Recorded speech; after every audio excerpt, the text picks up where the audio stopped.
आखिरी चाय सुबह के 5 बज रहे थे। रेलवे स्टेशन पर अदरक वाली चाय की जानी पहचानी खुशबू हवा में घुली हुई थी। ठंड सिर्फ दिसंबर की नहीं थी, राजेश के भीतर भी कुछ ठिठुरा हुआ था। उसने अपनी शॉल कसकर लपेटी और प्लेटफॉर्म की पुरानी बेंच पर बैठ गया। आज उसकी माँ को गुजरे पूरे 2 साल हो गए थे। राजेश रोज दफ्तर जाता था, लोगों से मिलता था, हंसता बोलता भी था, लेकिन भीतर कहीं एक सन्नाटा था, जैसे दिल के बीचों बीच एक कमरा हो जिसमें सिर्फ यादें हों, आवाज नहीं। माँ के जाने के बाद घर घर नहीं रहा था। दीवारें वहीं थीं, छत वहीं थी, लेकिन वह आवाज नहीं रही थी जो हर सुबह कहती थी, राजेश, चाय ठंडी हो रही है। आज वह दफ्तर नहीं जा रहा था। आज वह अपने गांव लौट रहा था।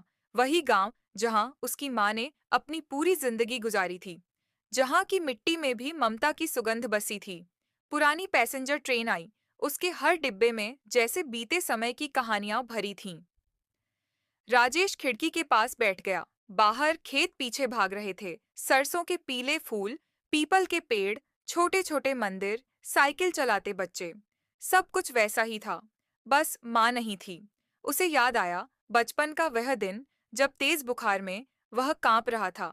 माँ पूरी रात जागी थी, कभी उसके माथे पर गीली पट्टी रखती, कभी धीमे से कहती, कुछ नहीं होगा मेरे बच्चे को।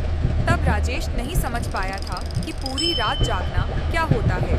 आज समझ आता है। ट्रेन से उतरकर वह सीधे घर नहीं गया। पहले वह उस बरगद के पेड़ के नीचे पहुंचा जो श्मशान के पास था। वही जगह जहां उसने माँ को आखिरी बार कंधा दिया था। वहां बैठकर वह पहली बार फूट फूट कर रोया नहीं, बल्कि चुपचाप रोया, जैसे आंसू भी थक चुके हों। उसे कॉलेज के दिन याद आए, जब उसने गुस्से में माँ से कहा था, आप कुछ नहीं समझती। माँ ने जवाब नहीं दिया था। उस रात बस उसके लिए घी लगी 2 रोटियां बना दी थीं। राजेश ने कभी माफी नहीं मांगी थी। शाम को वह घर लौटा। वही मिट्टी का आंगन, वही चरमराता दरवाजा। रसोई में कदम रखते ही उसकी आंखें भर आईं। चूल्हा, स्टील के बर्तन, मसालों की डिब्बियां, सब कुछ वैसा ही था। उसने अपने लिए चाय बनाई। अनजाने में अदरक ज्यादा पड़ गई।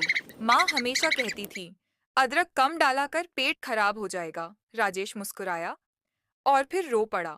उसने एक कप चाय सामने रख दिया, खाली कुर्सी के आगे, धीमे से बोला, माँ, आज चाय ठंडी नहीं होने दी।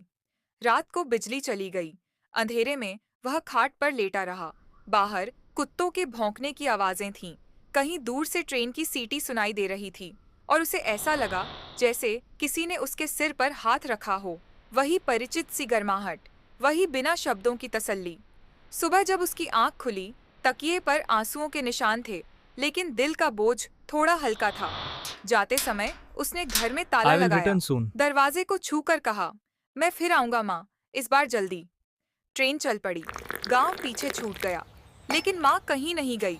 वह हर उस चाय में थी जो ठंडी होने से पहले पी ली जाती है, हर उस रोटी में थी जो बिना कहे थाली में आ